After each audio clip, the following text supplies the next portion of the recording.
الاحزاب کا سبق نمبر 1 پڑھیں گے۔ اور سورۃ الاحزاب یہ اس کی ٹوٹل 73 آیات ہیں اور پھر اس کے 9 رکوع ہیں۔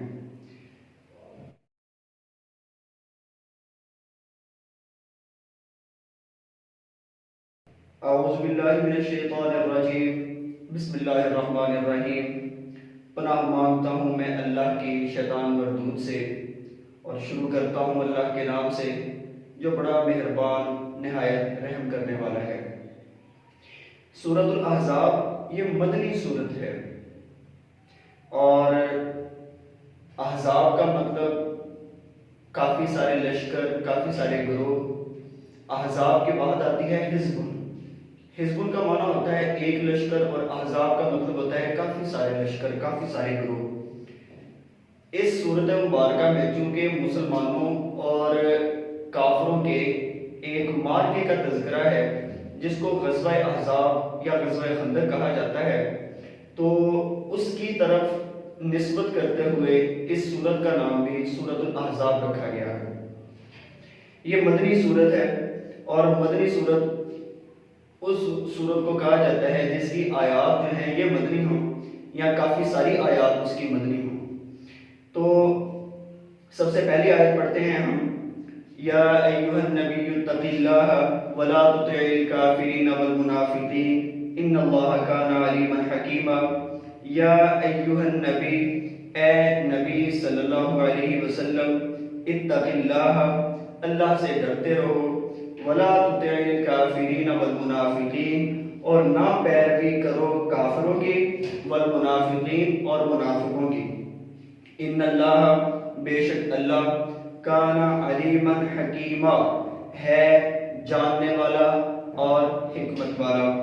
اور اے نبی صلی اللہ علیہ وسلم، اللہ سے ڈرتے رہنا اور کافروں اور منافقوں کا کہا نہ ماننا، بے شک اللہ جاننے والا اور حکمت والا ہے۔ اس آیت کا شان نزول یہ ہے کہ مسلمانوں اور کافروں کے درمیان ایک معاہدہ امن ہوا تھا جس کو صلح حدیبیہ کا نام دیا جاتا ہے۔ اس صلح حدیبیہ کے معاہدے کی وجہ سے مسلمان اور کافر آپس میں باہمی جنگ نہیں لڑ سکتے تھے، نہ ہی قتال کر سکتے تھے، اور نہ ہی ایک دوسرے کے افراد کو مار سکتے تھے۔ تو اس صلح حدیبیہ کی وجہ سے نہ جنگ معاہدہ ہوا ہے۔ اس معاہدے کے بعد کفار کی جانب سے ابو سفیان بن حرب اور اکرمہ بن ابی جہل اور ابو الاعور، یہ 3 افراد مدینہ میں آئے، اور مدینہ میں رئیس المنافقین عبداللہ بن ابی کے پاس آ کر ٹھہرتے ہیں، اور پھر آقا علیہ الصلوۃ والسلام سے ملاقات کی اجازت چاہتے ہیں۔ تو آقا علیہ الصلوۃ والسلام نے ان کو ملنے کی اجازت مرحمت فرما دی۔ ابھی یہ تینوں افراد عبداللہ بن ابی اور ان کے ساتھ 2-3 افراد اور یہ مل کے آقا علیہ الصلوۃ والسلام کے پاس آئے، اور آ کر انہوں نے اپنی بات، اپنا جو موضوع وہ سٹارٹ کیا۔ وہ کہنے لگے کہ اے اللہ کے نبی، آپ ہمارے معبودوں کو برا بھلا کہنا چھوڑ دیں، آپ بلکہ یوں کہا کریں کہ جو ہمارے معبود ہیں یہ اپنے عابدین کی، اپنے عبادت گزاروں کی شفاعت کریں گے۔ یعنی 360 جو بت ہیں ان کو ایک تو برا بھلا مت کہیں، اور دوسرے نمبر پر یہ بات جو ہے یہ کہیں کہ یہ جو 360 بت ہیں یہ بھی اپنے ماننے والوں کی، اپنی عبادت کرنے والوں کی شفاعت کریں گے۔ اور ساتھ میں کہہ دیا کہ اگر آپ یہ کہیں گے پھر ہم آپ کو بھی چھوڑ دیں گے اور آپ کے خدا کو بھی چھوڑ دیں گے۔ نعوذ باللہ، یہ اس قدر سخت جملہ انہوں نے ارشاد فرمایا۔ اس وقت آقا علیہ الصلوۃ والسلام کے پاس حضرت عمر بن خطاب رضی اللہ تعالیٰ عنہ موجود تھے۔ تو حضرت عمر بن خطاب رضی اللہ تعالیٰ عنہ یہ طیش میں آ گئے، غصے میں آ گئے، اور آقا سے عرض کی کہ آقا مجھے اجازت دیں میں ان کے گردنیں اڑا دوں، میں ان کے سر تن سے جدا کر دوں۔ تو آقا علیہ الصلوۃ والسلام نے ارشاد فرمایا کہ نہیں عمر، میں ان سے معاہدہ امن کر چکا ہوں، لہٰذا میں اس معاہدے کی پاسداری میں تمہیں اجازت نہیں دوں گا کہ تم ان لوگوں کو قتل کرو۔ تو یہ اس آیت کا شان نزول ہے۔ پھر اللہ نے جو ہے آیت میں ارشاد فرمایا اتق اللہ اور ولا تطع الکافرین والمنافقین، 2 حکم ارشاد فرمائے۔ ایک ہے اتق اللہ، اتق اللہ یعنی اللہ سے ڈرتے رہو۔ اللہ سے ڈرنا کس بات پر ہے؟ ڈرنا اس بات پر ہے کہ جب معاہدہ امن کر لیا ہے تو اس معاہدے کی پاسداری کرنا مسلمانوں کے لیے لازم ہے۔ اگر مسلمان اس معاہدے کی پاسداری نہیں کریں گے تو مسلمان جو ہے یہ ایک گناہ کے مرتکب ہوں گے اور ایک حرام کام کے مرتکب ہوں گے۔ تو اللہ نے اس حرام کام سے بچنے کے لیے جو ہے کہہ دیا واتقوا اللہ، اللہ سے ڈرتے رہو، اپنے اس معاہدہ امن کو خراب نہیں کرنا۔ اور پھر ساتھ میں ارشاد فرمایا وَلَا تُطِعِ الْكَافِرِينَ وَالْمُنَافِقِينَ کہ کافروں اور منافقوں کا کہا بھی نہیں ماننا۔ اچھا کہا کیسے نہیں ماننا؟ وہ کہہ رہے ہیں آگے کہ ہمارے معبودان باطلہ کو برا بھلا کہنا چھوڑ دیں، اور یہ بھی کہیں کہ یہ اپنے عابدین کی شفاعت کریں گے تو ان کی بات نہیں ماننی، ان کی بات نہیں ماننی۔ عبادت کے لائق ذات صرف ایک اللہ کی ہے اور اللہ ہی کی طرف لوگوں کو بلانا یہ آپ کا کام ہے اور آپ نے لوگوں کو اللہ ہی کی طرف بلانا ہے۔ اور پھر اگلی آیت کریمہ آیت نمبر 2 وَاتَّبِعْ مَا يُوحَىٰ إِلَيْكَ مِن رَّبِّكَ إِنَّ اللَّهَ كَانَ بِمَا تَعْمَلُونَ خَبِيرًا۔ وَاتَّبِعْ اور پیروی کیے جانا مَا يُوحَىٰ إِلَيْكَ جو وحی کی جاتی ہے آپ کی طرف، مِن رَّبِّكَ آپ کے رب کی جانب سے، ان اللہ بے شک اللہ کان بما تعملون خبیرا ہے اس چیز سے جو تم کرتے ہو باخبر۔ اور جو کتاب تم کو تمہارے رب کی طرف سے وحی کی جاتی ہے اسی کی پیروی کیے جانا، بے شک اللہ تمہارے سب عملوں سے خبردار ہے۔ یہ جو دوسری آیت کریمہ ہے اس میں بھی جو ہے اللہ کی اتباع کا حکم دیا جا رہا ہے کہ آپ نے کافروں اور منافقوں کی باتوں میں نہیں آنا، آپ نے کام کیا کرنا ہے جو اللہ آپ کو وحی کرتے ہیں اور جو آپ کو جو ہے باتیں اللہ کی جانب سے القاء کی جاتی ہیں آپ نے ان پر عمل کرنا ہے۔ اور یہ جو ہے احکامات، یہ ظاہری بات ہمارا ایمان ہے کہ قرآن کریم کی آیات میں جو مخاطب ہیں یہ آقا علیہ السلام یا صحابہ کرام ہیں، لیکن ان کے توسط سے یہ تمام امت کو یہ سبق دینا مقصود ہے کہ امت والوں تم نے بھی اللہ کے رسول کی پیروی کرنی ہے، جو اللہ کا حکم ہے، جو اللہ وحی کرتے ہیں اپنے نبی صلی اللہ علیہ وسلم پر، آپ نے ان کی پیروی کرنی ہے۔ اور وہ کیا چیز ہے؟ قرآن اور حدیث۔ تو مسلمانوں کو، امت مسلمہ کو اس بات کی تاکید کی جا رہی ہے کہ آپ نے قرآن اور حدیث کی پیروی کرنی ہے، آپ نے کافروں اور منافقوں کی پیروی بالکل بھی نہیں کرنی۔ اور باقی اللہ ہر چیز سے باخبر ہے، ہر چیز کو جاننے والا ہے۔ اور پھر ساتھ میں ارشاد فرمایا وَتَوَکَّلْ عَلَى اللَّهِ وَكَفَىٰ بِاللَّهِ وَكِیلًا کہ وَتَوَکَّل اور بھروسہ رکھنا علی اللہ، اللہ پر، وَكَفَىٰ بِاللَّهِ وَكِیلًا اور کافی ہے اللہ کارساز ہونے کے اعتبار سے۔ یعنی جو کام بھی ہو جائے اپنی ذات پر کبھی بھروسہ نہیں کرنا، ہمیشہ اللہ کی ذات پر بھروسہ کرنا ہے، اسی کو توکل کہا جاتا ہے۔ اپنی طرف سے ہمت محنت کوشش کرنی ہے لیکن نتیجہ اللہ پر چھوڑ دینا، یہ کام ہے، اس کو کہا جاتا ہے توکل۔ وَكَفَىٰ بِاللَّهِ وَكِیلًا اور اللہ ہی کارساز کافی ہے۔ اور پھر آیت نمبر 4 مَا جَعَلَ اللَّهُ لِرَجُلٍ مِّن قَلْبَيْنِ فِي جَوْفِهِ نہیں بنائے اللہ نے لِرَجُلٍ کسی آدمی کے مِّن قَلْبَيْنِ دو دل فی جوفہ اس کے پہلو میں، اللہ نے کسی آدمی کے دل میں، کسی آدمی کے جسم میں دو دل نہیں بنائے۔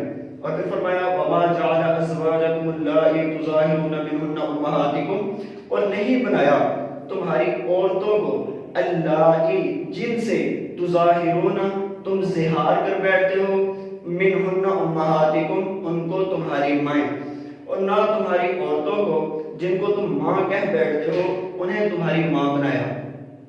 اور تیسرے نمبر پر ہے وَمَا جَعَلَ أَدْعِيَاءَكُمْ أَبْنَاءَكُمْ اور نہیں بنایا أَدْعِيَاءَكُمْ تمہارے منہ بولے بیٹوں کو، أَبْنَاءَكُمْ تمہارے حقیقی بیٹے، تمہارے نیک پالوں کو تمہارے حقیقی بیٹے نہیں بنایا۔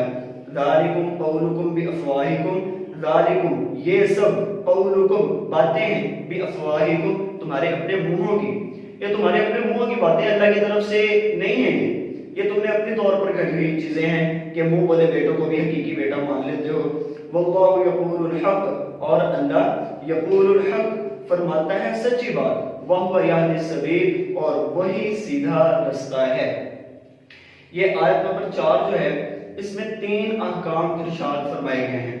سب سے پہلا حکم مَا جَعَلَ اللَّهُ لِرَجُلٍ مِّن قَلْبَيْنِ فِي جَوْفِهِ اللہ نے کسی آدمی کے پہلو میں دو دل بالکل نہیں بنائے، اللہ نے کسی آدمی کے پہلو میں دو دل نہیں بنائے۔ کیا مطلب؟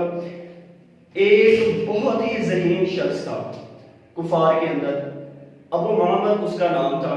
اس کے بارے میں کفار کی یہ رائے تھی کہ اس کے پہلو میں دو دل ہیں، جس کی وجہ سے اس کو ذو قلبین کہا جاتا تھا۔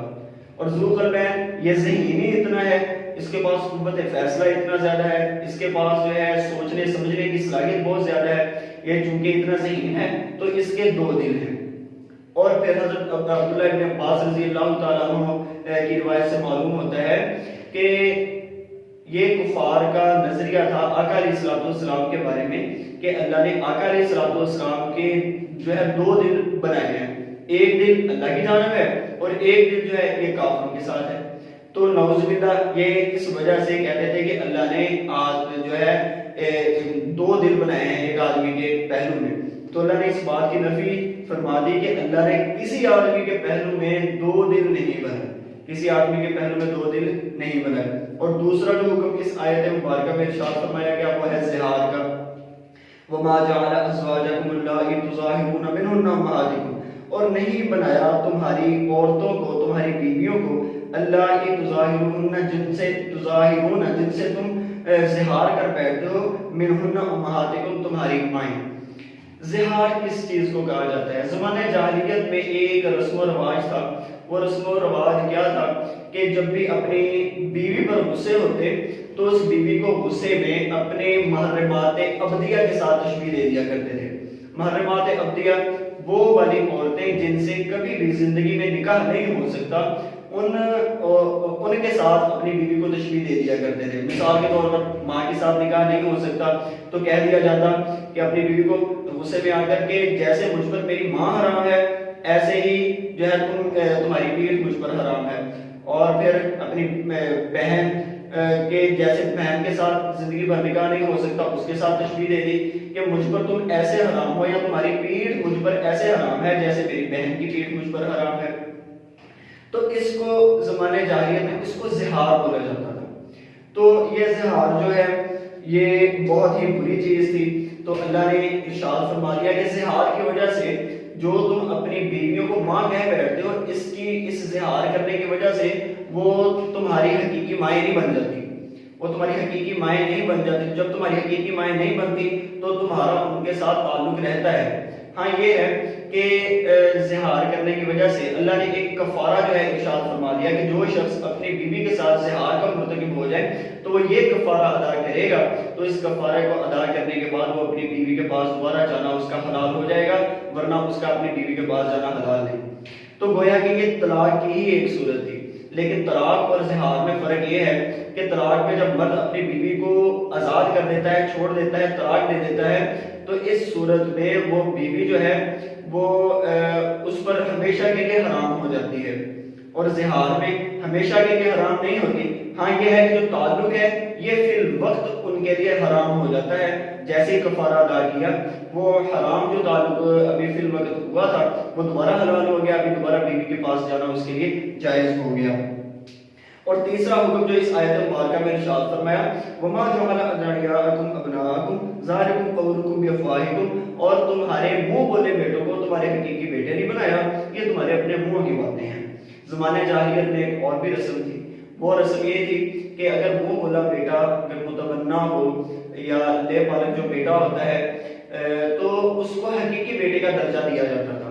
حقیقی بیٹے کا درجہ دے کے پھر اس کے ساتھ وہی حقیقی بیٹے والے معاملات ہوتے تھے، مطلب وہ وراثت میں بھی حقدار ہوتا تھا، اور پھر جو ہے اس کی بیوی کے ساتھ منہ بولے بیٹے کی بیوی کے ساتھ بھی جب وہ طلاق دے دیتا تو جو ہے نکاح حرام ہوتا تھا اس کے باپ کے لیے۔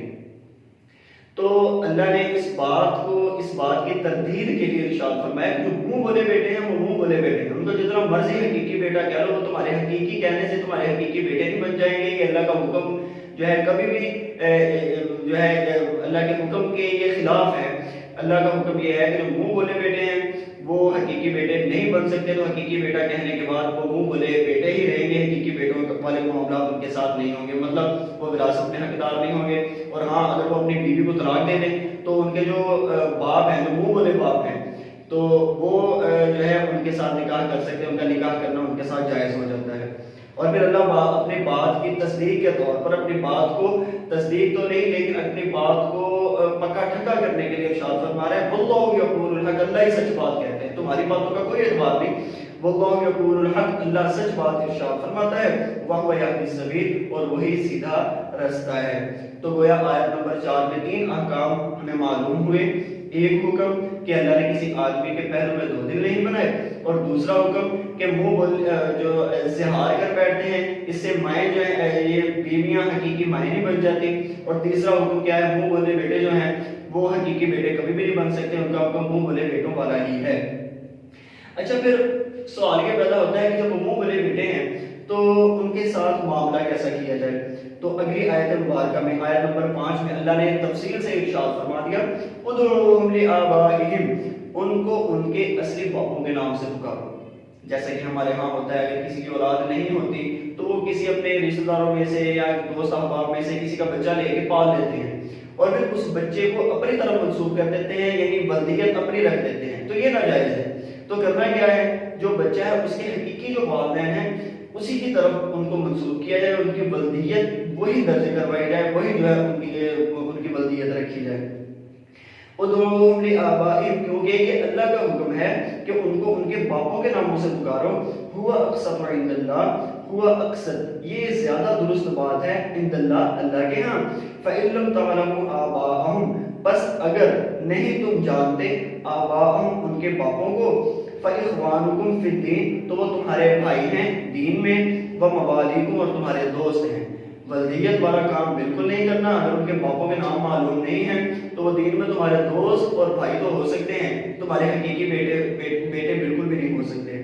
اور پھر وَلَيْسَ عَلَيْكُمْ جُنَاحٌ فِي مَا أَخْطَأْتُمْ بِهِ، وَلَيْسَ عَلَيْكُمْ اور نہیں ہے، علیکم تم پر، جناح کوئی گناہ کوئی حرج، فیما اس بات میں، اخطأتم به جو تم سے غلطی کے ساتھ ہو جائے، ولیکن ما تعمدت قلوبکم اور لیکن جو تم تعمدت قصدے دل سے کرو، یعنی دل کے ارادے سے کرو، جان بوجھ کر کرو، قلوبکم تمہارے دل، وکان اللہ غفورا رحیما اور اللہ ہے بخشنے والا مہربان۔ تو فرما دیا کہ منہ بولے بیٹوں کو ان کے اصلی باپوں کے نام سے پکارنا یہ اللہ کے نزدیک سب سے زیادہ انصاف والی بات ہے، سب سے زیادہ درست بات ہے، سیدھی بات ہے۔ اور پھر اگر باپوں کے نام معلوم نہیں ہیں اور جو ہے جیسا کہ یتیم خانے سے لے لیا کسی بچے کو پرورش کے لیے، یا جو ہے کسی جگہ سے ایسی جگہ سے لے لیا کہ معلوم نہیں ہو پا رہا کہ اس بچے کی ولدیت کیا ہوگی، تو پھر ارشاد فرما دیا کہ دین کا حکم یہ ہے کہ وہ تمہارے بھائی ہیں اور تمہارے دوست ہیں، تو ان کو اپنے بھائی اور دوست کی طرح ہی سے آپ کو ڈیل کرنا پڑے گا۔ وَلَيْسَ عَلَيْكُمْ جُنَاحٌ فِي مَا أَخْطَأْتُمْ بِهِ، پھر ایک دل میں سوال پیدا ہوتا ہے کہ ایسے لوگ جو پہلے ان ایسے منہ بولے بیٹوں کو اپنی طرف منسوب کر کے جو ہے لوگوں کو بتایا کرتے تھے، یا ان کا جو ہے سارا کام ہی ایسے تھا کہ پتہ نہیں تھا اس کہ یہ گناہ ہے، تو پھر ایسے لوگوں کو کیا مطلب گناہ ملے گا یا اللہ کی طرف سے پکڑ میں آئیں گے کہ نہیں؟ تو جب تک اس حکم کا علم نہیں تھا تب تک اگر وہ اپنے منہ بولے بیٹوں کو اپنی طرف منسوب کرتے رہے ہوں تو پھر اس صورت میں ان کا مواخذہ نہیں ہوگا، ان کی پکڑ نہیں ہوگی اور ان پر کوئی گناہ نہیں ہوگا۔ ہاں، یہ حکم جب معلوم ہو گیا، اس حکم کے معلوم ہو جانے کے بعد اگر پھر بھی کوئی اپنی بات پر ڈٹا رہتا ہے اور اپنی طرف منسوب کرتا رہتا ہے تو پھر یہ ناجائز اور حرام ہے۔ فَإِن لَمْ تَعْلَمُوا آبَاءَهُمْ، بس اگر نہیں تم جانتے ان کے باپوں کو، فَإِخْوَانُكُمْ فِي الدِّينِ وَمَوَالِيكُمْ، تو وہ تمہارے بھائی ہیں دین میں اور تمہارے دوست ہیں۔ وَلَيْسَ عَلَيْكُمْ جُنَاحٌ فِي مَا أَخْطَأْتُمْ بِهِ، اور کوئی گناہ نہیں ہے تم پر اس بارے میں جو تم سے غلطی ہوگی۔ غلطی کیا ہوگی؟ غلطی سے جو اپنی طرف منسوب کر رہے تھے تم۔ وَلَكِنْ مَا تَعَمَّدَتْ قُلُوبُكُمْ، اور لیکن جو تم دل کے ارادے سے کرو اس پر پکڑ ہوگی، مطلب حکم کا پتہ بھی چل گیا، دین کا حکم ہے، اللہ کا حکم سامنے بھی آ گیا، پھر بھی اگر کوئی ڈٹ کے اپنی طرف منسوب کرنا چاہتا ہے تو پھر یہ جو ہے قابل گرفت ہوگا اور یہ اللہ کی پکڑ میں آئے گا۔ وَكَانَ اللَّهُ غَفُورًا رَحِيمًا، اور اللہ بہت بخشنے والا اور مہربان ہے۔ تو ہم نے آج آیت نمبر 5 تک سبق پڑھا، انشاءاللہ اس سے آگے اگلے سبق میں کچھ باتیں ہوں گی جن میں بتایا جائے گا کہ نبی صلی اللہ علیہ وسلم مومنوں پر زیادہ حق رکھتے ہیں، اور پھر ساتھ میں یہ بھی بتایا جائے گا کہ اللہ نے ایک پیغمبروں سے وعدہ لیا تھا، کس حوالے سے لیا تھا، کیوں لیا تھا۔ انشاءاللہ یہ ہم پڑھیں گے اگلے سبق میں۔ تب تک کے لیے اللہ حافظ۔